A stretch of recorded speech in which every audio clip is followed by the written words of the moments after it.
Welcome to another Magic the Gathering Arena video. And here I've got a historic deck. I'm going to be taking it a little easy and playing some historic best of one, so no sideboarding today, even though this deck does have a really solid sideboard. I just want to play some fun best of one matches with this deck that might very well become the next best deck in historic from an aggro standpoint. Gruul currently takes that #1 seat, but this deck is really solid, has really good matchups against pretty much anything out there, and can do some crazy stuff. So let's go over what this deck does. And the biggest focal point of this deck is Goblin Chainwhirler. Goblin Chainwhirler is the MVP. Last rotation, it rotated out of Standard, which really did a number on red decks that really changed the way they played. Again, red has remained powerful, but Goblin Chainwhirler was just really that beast card, and it's definitely the MVP of this deck. So where is the synergy in this deck? Goblin Chainwhirler and Call of the Death Dweller. So you play out your Chainwhirler, does its thing. If it dies, not a big deal. You bring it back with Call of the Death Dweller, which instantly gives it Death Touch and Menace. When it hits the battlefield, the Death Touch, it deals 1 damage to each of your opponent's creatures and just board wipes them. Great synergy. There's another card that used to do this back in Standard. I think it's this card right here. Status Statue. So what you used to do is you would play Goblin Chainwhirler, and then while it's on the stack, you play your status. Goblin Chainwhirler hits battlefield, the 1 damage goes on the stack, you play status to give it Death Touch, and it did the same thing. Tricky thing about that combo is that you need to have both cards in your hands, which sometimes it just doesn't feel good to hold on to either one of these. You want to be able to play your cards. And there were other ways that your opponent could potentially interact with instant removal. With this, you do not have that. Also, Call of the Death Dweller is not a dead card because you can bring back other creatures. Fanatical Firebrand with Death Touch, you sacrifice it, it's going to be a trade for whatever you ping with it. So there's a lot of cool synergies there. Also, Torbran is just great with Fanatical Firebrand and Goblin Chainwhirler as it bumps that damage as well. So there's some cool synergies there. And a good point to be made, if you have this in your hand and you don't have creatures in your graveyard, you're probably already winning because your creatures are on the battlefield. So pretty simple strategy there. Other than that, we got a pretty standard mono red shell. Fanatical Firebrand is just great for early pressure. Fervent Champion. Scorch Spitter, 2 of. Again, I only have 2 because there's just other better cards to play in this deck. 4 Rix Maadi Revelers. The cool thing about this thing is that I can dig for these combo pieces here. 3 Runaway Steam-Kin. 4 just didn't feel right. It's not that great in certain situations, so 3 feels just right. Burning-Tree Emissary. This thing is just insane for tempo. There's no reason not to include it. I mean, technically it's Gruul, but it's 2 reds. So if you can play a couple of these in one turn, followed up by another spell that uses a red and a colorless, that's just fantastic. 3 Anax to deal with any board wipes or anything like that. Torbran's bump all our stuff. Embercleaves to finish out the game if needed. And then we've got some lands. So I do run a couple lands here that are tapped. I've got the Temple of Malice and the Savai Triome. Again, I need to have black sources. I don't want to necessarily be stuck with this in my hand and never draw black. So I got to make sure I have my black sources here. Instead of the 2 Dragonskull Summits, you could also go 4 and lose the Temples. I kind of like to have the Temples because it's not that many tap lands, so I don't think it's that big of a tax. But being able to dig for those combo pieces is pretty sweet. So let's just jump into some matches here. I've played a little bit with this earlier and had some really fun interactions. Best of one, I mean, sometimes it's a coin flip, sometimes you just get unlucky. So you never know what's going to happen, but this deck has been a lot of fun to play with. So I'm just planning on doing a couple best of ones here and see what happens. All right. Going against Yorion. So we go first with Fervent, Scorchy, Burning-Tree. That looks pretty good. Looks promising, so we're going to keep. Kind of a bummer we have the Temple in hand, but that's okay. I could choose to play that. Well, no, that's not smart. So I'll probably start out with the Scorch Spitter. And then next turn I'm going to Burning-Tree into Fervent Champion. Being able to hit him for 3. Alright. I don't expect anything here until the 3rd or 4th turn. By then I really need to get him down low. So we got to get a little lucky with our draws here. Nope, got to get him out first. And play you. And go ahead and swing for 3. 1, 2, and 3. All right. Next turn I'll be able to drop Anax, which is really good insurance for us. But if they sweep the board, I'm still in pretty solid shape. There's the Goblin Chainwhirler, which is also pretty sweet. So next turn my Anax's power goes up pretty significantly. So we just have to hope that he doesn't have a Teferi pushing my Anax back, because that would be unfortunate. Otherwise, next turn I probably have lethal. Okay, so 13, 1, 2, 3, 4, 5, and 9, 14. Yeah, we got lethal. Mono red doing some mono red things. I don't even need the combo here. Next turn I play Goblin Chainwhirler, which is going to bump his power by 3. Curious why they shocked that in. Oh, okay. So I'm not going to have lethal because of the goose. That's too bad. But I might as well play the temple here. I don't think I necessarily want that. Well, it's going to help me dig for something, so I might as well. Get a creature on the board and dig for something. Go ahead and do this. Now, he's going to have to block the Anax.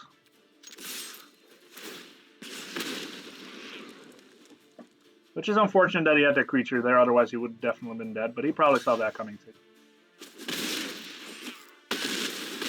Okay, got him down to 5. Expecting a board wipe here, which is still okay, because then I still have lethal.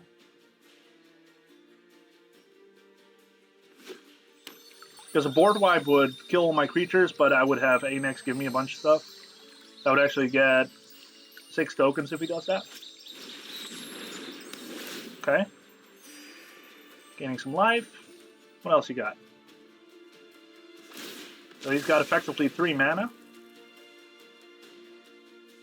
He's doing a pretty good job holding up his mana here, or his life total here.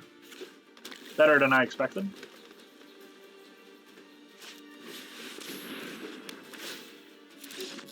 Yeah, that was a mistake. I wonder if he knew that was going to come in tapped, or if that was a mistake on his end. But yeah, that was quite a bit of pressure there. Mono red doing mono red things. All right, let's jump into another one. Hopefully we get to show up the combo. There we go.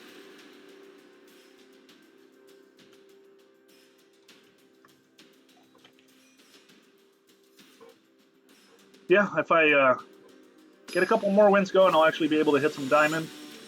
I've actually not hit diamond before. That's going to be a new milestone for me. Yeah, I got a really solid start into Anax. I got one of the 2 combo pieces, which is already great with Fanatical Firebrand. This is pretty easy keep. Probably going up against Gruul here, so it's going to be a tough matchup, but I'm just going to go for it. If I can wipe their board with Goblin Chainwhirler plus Call of the Death Dweller when they've committed to the board, I've got a really good shot here. No turn 1. There we go. No turn 1 Llanowar Elf is huge for us. That is what makes Gruul so powerful and historic, is the Burning-Tree Emissary, but also Llanowar Elf. The combination of those two just excel the tempo on that deck significantly. When Standard lost Llanowar Elf, that's where Gruul really suffered. I think Gruul was still really, really strong for a little bit until Yorion came around. But I think if Llanowar Elf was still in Standard, Gruul could actually have a really good match. Okay, thinking long and hard here.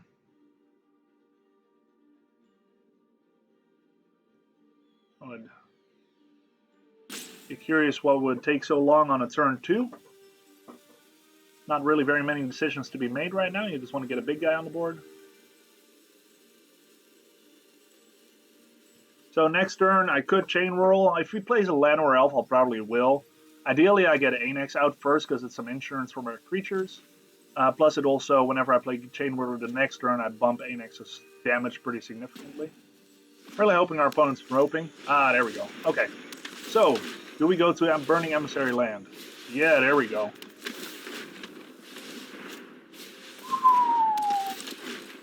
And he had the countdown for that, didn't he?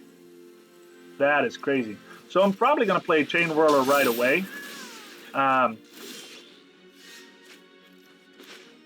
Well, do I? Yeah, I think I do.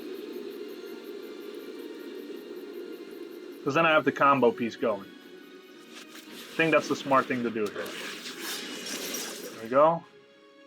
And do I kill one of these guys? I don't think I do right now. I don't think that's necessary. Let's just wait. Let him attack. I'll block with Goblin Chainwhirler or whatever he does. That's painful. Lots is a problem. So, yeah. Cool. And he doesn't attack. So I'm really hoping here that he'll get baited into Goblin Chainwhirler attacking.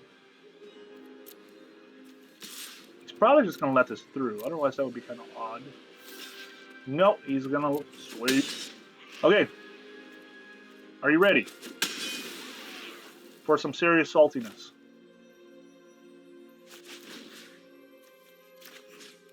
Goblin Chainwhirler, come back.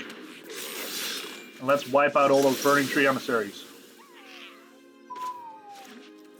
Oh, that's just sweet. Now, this game is far from over. He has Clothis, which is really painful for us. He's going to keep gaining life every time something hits my graveyard. So this game is far from over, but that was fun. Okay. Still in good shape here. If I have a land, that would be sweet. Anax, pretty good too. Go in and get you out. I think I'm going to go ahead and attack with Chainwhirler here.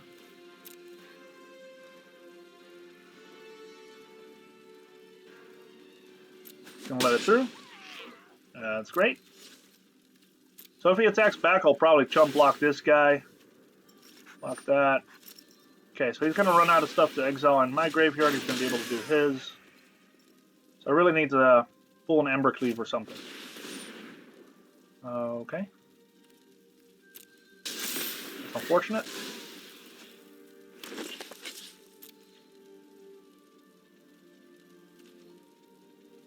Okay. So this is also pretty sweet. I'm going to go ahead and kill you. There we go. And send you in. That would be a trade. Sweet. I don't know if he knew that or not. Okay. Yep, that's... Clothis is really buying him a lot of time here. Belt Collector I'm not worried about at all. So I'm probably going to double Runaway Steam-Kin here.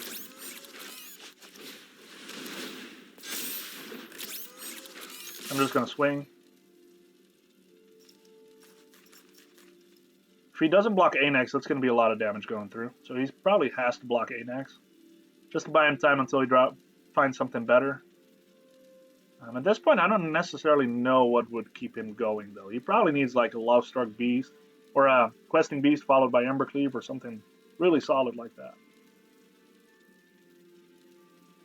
Alright. I think my opponent is thinking long and hard on whether or not he's going to block. So remember, ladies and gentlemen, taking on the best aggro deck in Historic. Granted, after his insane start, he didn't really have a solid way through that. So he didn't really follow up with the Gruul Spellbreakers and the Questing Beast. But I also wiped his board. So there's that. Alright, Mr. Four Gondor, what are you doing? Now, it's a tough decision, but I don't know if it's that tough of a decision. Here you have to block the Anax. Yep, very good. So the wise decision, that's going to buy him time. Now, if he doesn't have a creature next turn, I got lethal. Now, he doesn't run a lot of creatures. Yep, he probably doesn't have a creature. Good game, buddy. I think I had better draws after that initial board wipe, because the game definitely wasn't over yet, but we got him. Alright, let's try another one. There you definitely saw the combo working, and how it gave us the edge in that matchup, because otherwise those Burning-Tree Emissaries would have walked all over us. So we beat Yorion, we beat the best control deck in Standard, we beat the best aggro... Oh, sorry, in Historic, and the best aggro deck in Historic. Let's see what we got next.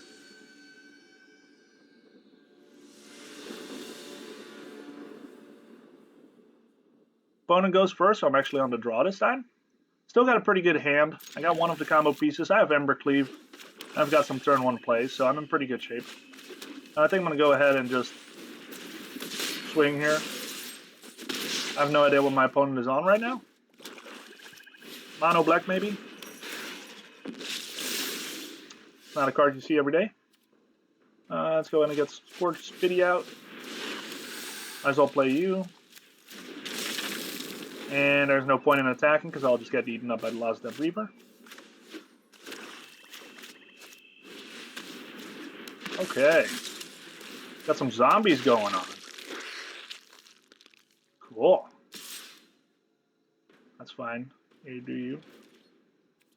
Oh, thank you. Okay. So what I could do here is just attack and bring both of these guys back. That might be worth it.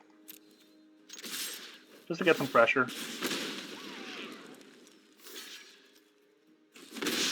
Perfect. So yeah, I'm gonna go ahead and bring him back. Would have loved to bring both back, but hey, this time he has Death Touch and Menace. That's pretty sweet.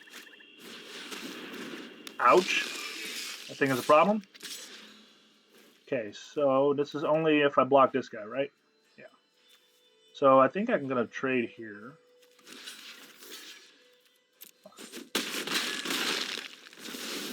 So how am I gonna deal with that guy? Probably just gonna have to use the Goblin Chainwhirler with the Call of the Dead. I think that's really the only thing I can do. So I really got to pull Goblin Chainwhirler, I think. That's a problem. So I am going to chump block next turn, I think. Yeah. So I'm going to go ahead and block this guy. Doesn't necessarily feel good, but I feel like I need to get a 1 Death Toucher because then I only have to sacrifice 1 permanent. Anax is pretty good, but a little late to the party. So am I going to survive next turn or am I just dead on board?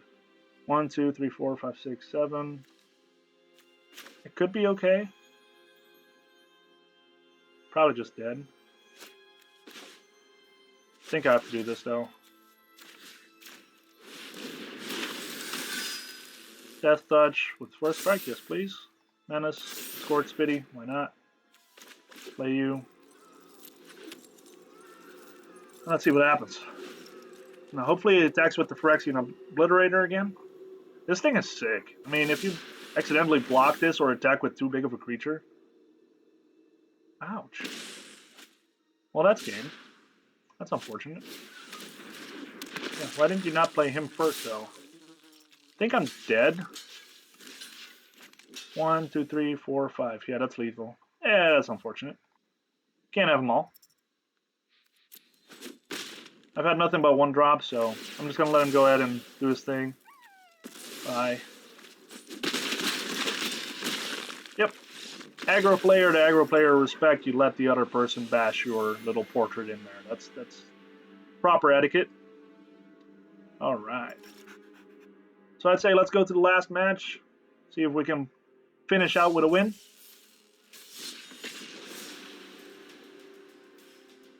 As we slowly but surely creep closer to Diamond. I have a lot of fun with this deck. It's pretty cool. I don't mind mono red. It's typically not my go-to, even though I play a lot of red. But this deck is really cool. It obviously it has black in it with the Call of the Death Dweller, but it's mainly red, and it plays a lot like the mono red. It's actually a good mixture of the mono red prior to rotation and since rotation. Against Obosh, this is a very slow start. I am on the draw, so I might draw into some action. Plans for Torbran. I think I need to keep. It's not great, but I need to keep. Okay, better. I like having 2 of these, for sure. Swing! Javier Dominguez. For the people that didn't know, Fervent Champion is based on Javier Dominguez, who was world champion. 2018, I believe. 2018, 2019. Should say it on there. How do you look up the text? 2018 World Champion Javier Dominguez. Sweet. Okay, these drops are getting better. What do you have going on? Saltai Obosh. I am very curious. So right now I'm actually looking really good. I'm looking at a next turn Embercleave. But again, I have no clue what my opponent is playing. That's the cool thing about a historic, in my opinion, is yes, there's some meta. I mean, Gruul is Gruul. You've got your Yorion deck still around. But other than that, that's a good draw. Other than that, it's just very solid. Anything kind of goes. There's so many different decks. I'm going to play this. I'm going to swing. Back. Sure.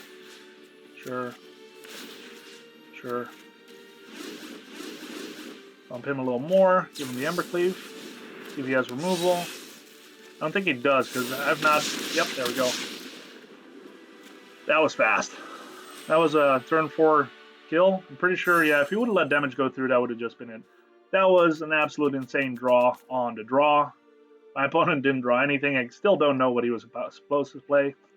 So close to diamond. But I think I'm going to call it here. This is a super fun deck. I'm probably going to play with the sideboard a little bit too. I definitely recommend it.